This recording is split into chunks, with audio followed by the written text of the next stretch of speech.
The NFC North looks absolutely great right now. You have the Detroit Lions coming off of their best season in the Super Bowl era and looking like they're going to pick up right where they left off. You have the Green Bay Packers, who have their franchise guy in Jordan Love and just had a very solid offseason by paying him $250 million. You have the Chicago Bears, super high expectations this year. They got their franchise guy in Caleb Williams, and they bolstered up the offense with maybe the best wide receiver trio in football, getting Keenan Allen and Rome Odunze to the team. And then there was the Minnesota Vikings, and yeah, I feel for you guys, I really do.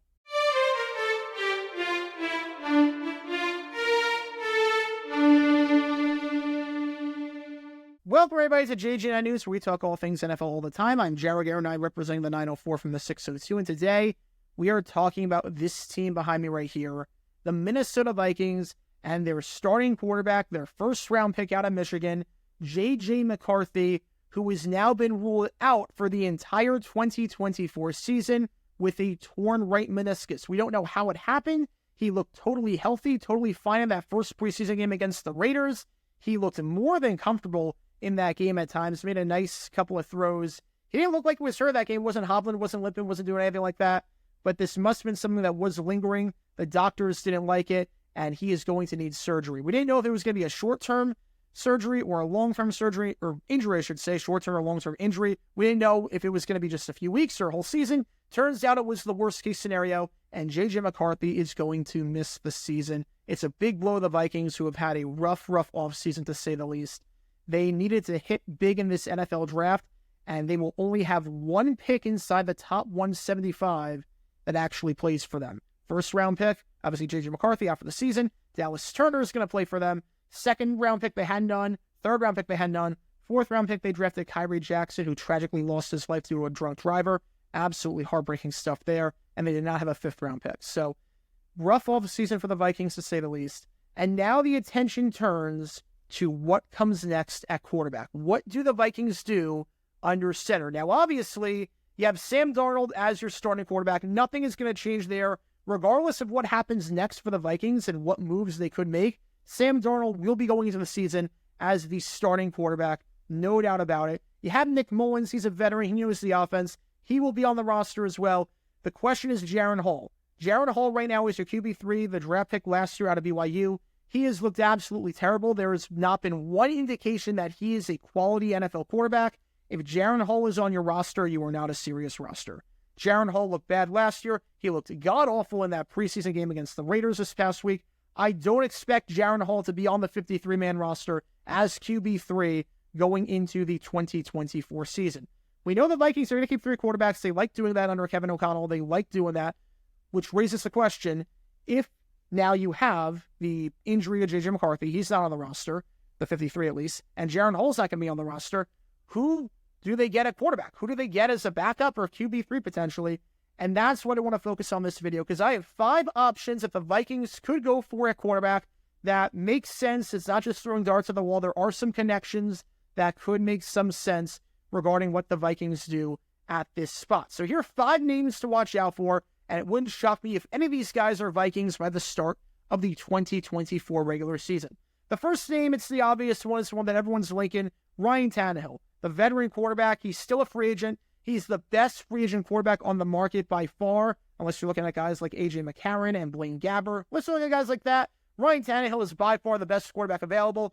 He looked all right at times for Tennessee last year. Look, he can still play. He is still a more than quality backup quarterback in this league. You saw the final 3 weeks of last year. No interceptions, was very smart with the ball. He completed 70% of his passes, 92.8 passer rating, and he looked very good in that win against Jacksonville. I don't want to talk about that Week 18 win. But Tannehill looks all right. Tannehill looked all right. He's not on the roster yet. He might just be skipping training camp.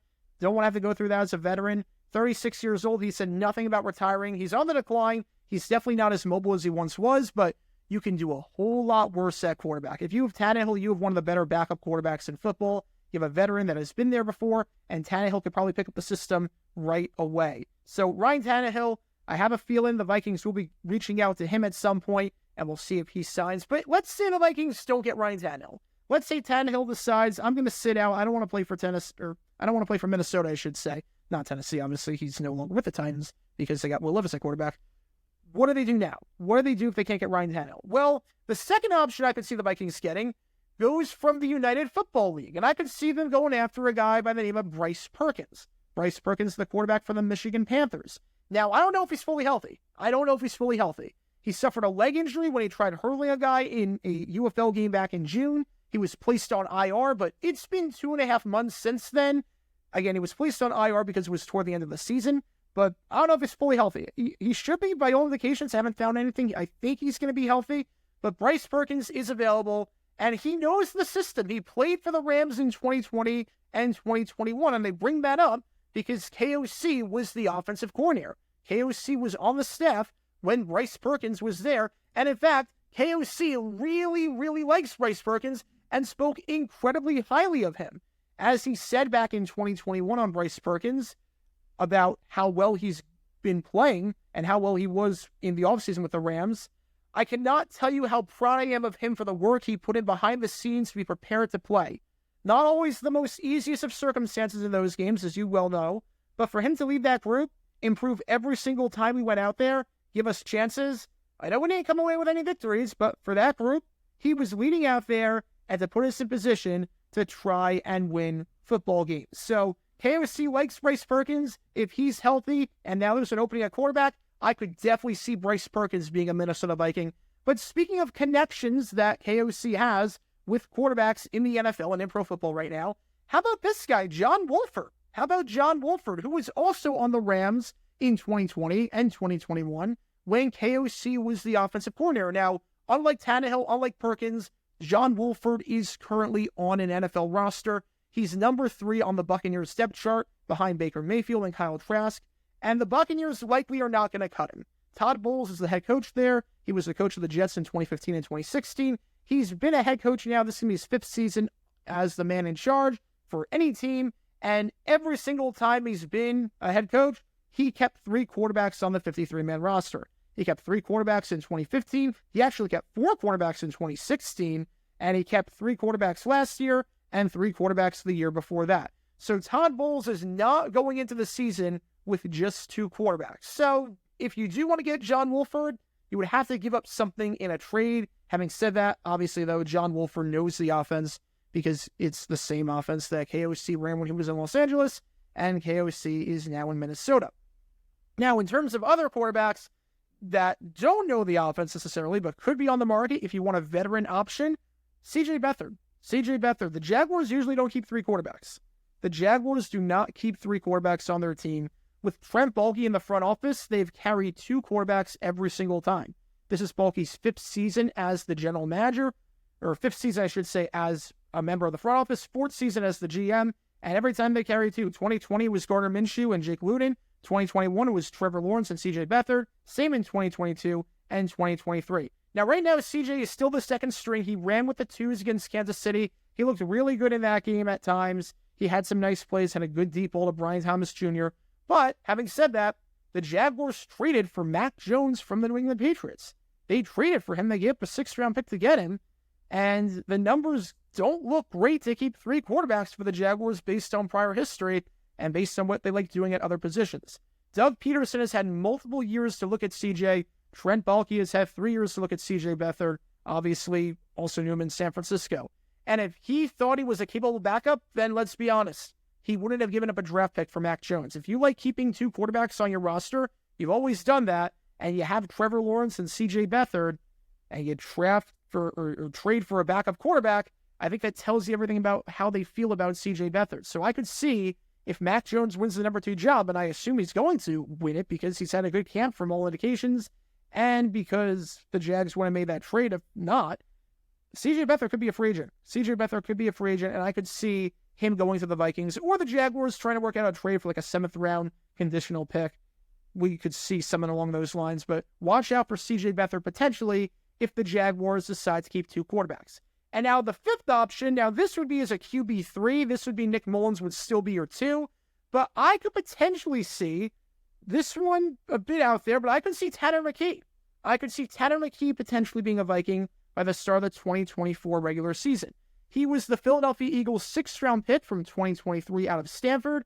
He is still currently on the Eagles roster. Now, having said that, Jalen Hurts is your QB1. Kenny Pickett, who they got in a trade from the Pittsburgh Steelers earlier this offseason, is your QB2.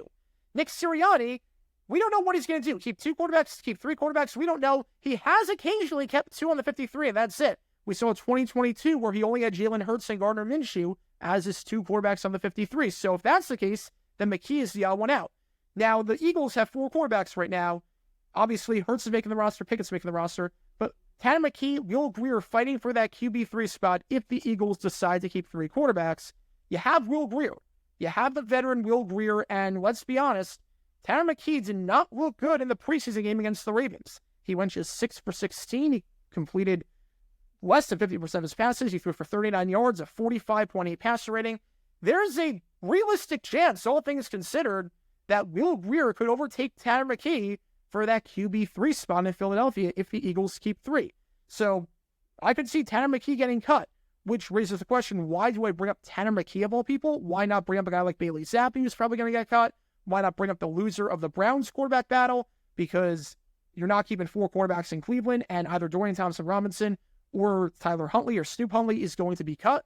Why not bring up one of those guys? Will they bring up Tanner Mcke? Because the Vikings have some interest in him. The Vikings scheduled a top 30 visit with Mcke prior to the 2023 draft. So they clearly had some interest in the man and were thinking about possibly drafting him as a backup option on day 3 of the 2023 NFL draft. Now, obviously, it didn't work out that way because Mcke went to the Philadelphia Eagles, but they do clearly like something that Mcke has to offer if they wanted a visit with him and were given a top 30 visit to the man before the NFL draft. And if he's a free agent, I could see that being a really cheap, really inexpensive signing for the Vikings.